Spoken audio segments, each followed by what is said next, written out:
I'm Paul with Custom Dynamics, and today I'm going to be installing a pair of our 49mm amber white wraparounds on this 2015 Dyna Wide Glide.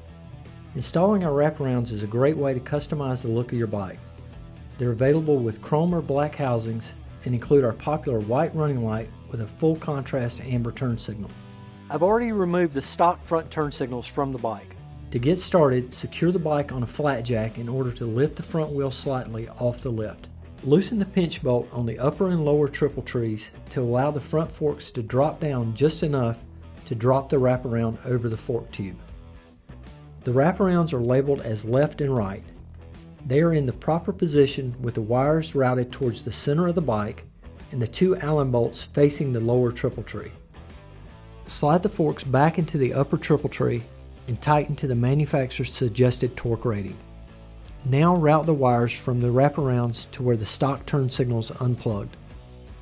On this model, it's located at the front of the bike underneath the gas tank. You may have to slide the tank back to access these connectors, depending on your model.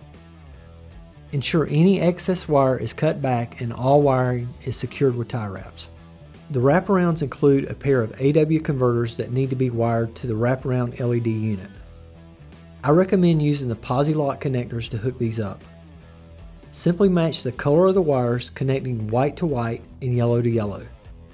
With all the wiring complete, tighten the 2mm set screw on the wraparound, making sure the LEDs are positioned facing the front. On this model, I'm going to perform a BCM resync and check for proper operation. When removing your stock turn signals on an earlier model, you may need to install a signal stabilizer. You can get more information about our wraparounds and confirm fitment for your bike by giving us a call, visiting our website, or your local Drag Specialties dealer.